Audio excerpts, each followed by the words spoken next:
আচ্ছা, কখনো কি এমন হয়েছে যে মনে হচ্ছে সবকিছু ছেড়ে ছুড়ে শুধু পালিয়ে যাই? আমাদের সবারই হয়, তাই না? আজকে আমরা ঠিক এমনই এক অনুভূতি নিয়ে লেখা ছোট্ট একটা বাংলা কবিতা নিয়ে কথা বলবো। একটা মন পালাতে চাইছে, কিন্তু এই পালানোর শেষটা কোথায়? চলুন একসাথে খুঁজে দেখি এই কবিতার পড়তে পড়তে লুকিয়ে থাকা গভীর মানেটা। কবিতার শুরুটাই দেখুন কি দারুণ। আমারও মন চৈত্রে পলাতক। চৈত্রে মানে ঠিক বসন্তের শেষে, যখন সবকিছু বদলাচ্ছে, পুরনো শেষ হয়ে নতুন কিছু আসছে। ঠিক সেই সময়েই মনটা যেন পালিয়ে বেড়াচ্ছে। কিন্তু প্রশ্নটা হলো, কিসের থেকে পালাচ্ছে এই মন, আর যাচ্ছেই বা কোথায়?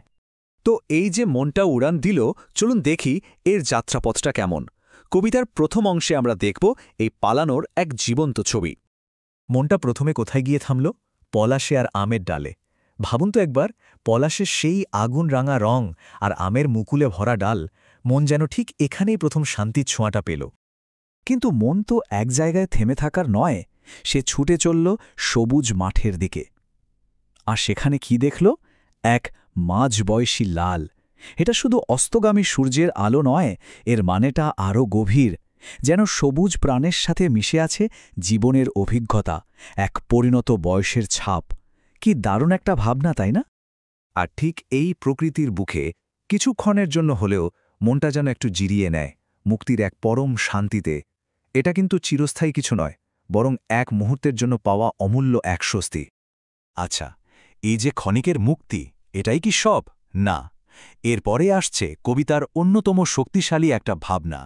এই পলায়নটা আসলে আমাদের শেকড়ের সাথে, আমাদের অস্তিত্বের সাথে জুড়ে আছে। এই লাইনটা দেখুন, মাটির কাছে সব মানুষ ঘাতক। কি গভীর একটা কথা।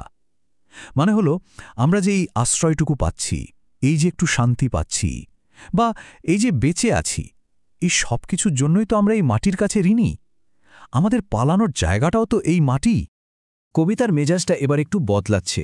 সেই চঞ্চল মনটা এখন শান্ত, একটা অলস দুপুরের দিকে তাকিয়ে আছে। আর সেই দুপুরে লুকিয়ে আছে এমন কিছু যা কবি বলছেন হীরা। চলুন দেখি। সারা দুপুর হেলা ফেলার হীরায়। ওয়াও, কি দারুণ একটা উপমা। ভাবুন তো, পুরো দুপুর জুড়ে যেন অবহেলায় হিরে ছড়িয়ে আছে। কিন্তু এই হিরেগুলো আসলে কি? হ্যাঁ, এই প্রশ্নটাই তো মাথায় আসছে, তাই না? এই যে ছড়িয়ে থাকা হীরা, এগুলো আসলে কি?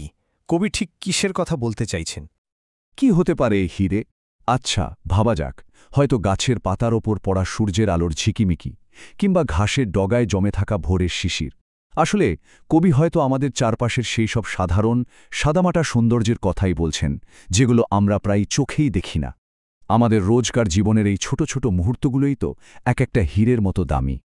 আর এই ছবির সাথে এবার যোগ হচ্ছে একটা শব্দ। গ্রামের ফাঁকা মাঠে একলা ঘুঘুর ডাক। এই ডাকটা শুনলে কেমন একটা শান্ত, উদাস করা একাকিত্ব ঘিরে ধরে, তাই না? দুপুরের নিস্তব্ধতাটা যেন আরও গভীর হয়ে ওঠে। দুপুর গড়িয়ে এবার বিকেল নামছে, দিনের আলো কমে আসছে, আর এর সাথেই কবিতাও এগিয়ে যাচ্ছে তার সবচেয়ে গুরুত্বপূর্ণ অংশের দিকে।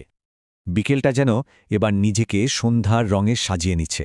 আকাশটা পাল্টে যাচ্ছে, চারপাশের মাহলটাও বদলে যাচ্ছে। আর এই বদলের মধ্যেই তৈরি হচ্ছে কবিতার শেষ আর সবচেয়ে জরুরি মুহূর্তটা। আর দিনের এই শেষটা সই হয়ে থাকছে একটা গানের গহন স্বাক্ষরে। মানে একটা গভীর ছাপ রেখে যাচ্ছে একটা গান। কিন্তু কিসের গান এটা? এতক্ষণ ধরে আমরা যা যা দেখলাম, সেই পলাতক মন, প্রকৃতির সৌন্দর্য, দুপুরের নিঃশব্দতা, এই সব কিছুই যেন একটা চরম মুহূর্তের জন্য তৈরি হচ্ছিল। আর এবার সেই মুহূর্তটা আসছে, যা কবিতার আসল কথাটাকে সামনে আনবে। আর এই সেই লাইন, জানো কি সেই গানের আমি চাতক? এই একটা প্রশ্ন যেন পুরো কবিতার মানেটাই বদলে দিল। কবি নিজেকে বলছেন একটা গানের চাতক। তার মানে ওই যে মনটা পালাচ্ছিল, প্রকৃতির মাঝে শান্তি খুঁজছিল, ওই সব কিছুই আসলে ছিল একটা তীব্র অপেক্ষার অংশ। কিন্তু এই চাতক জিনিসটা কি? চাতক হলো আমাদের এখানকার লোককথার এক পাখি। বলা হয় এই পাখি নাকি জমিনের কোনো জল পান করে না, সে শুধু বৃষ্টির প্রথম ফোঁটার জন্য অপেক্ষা করে থাকে।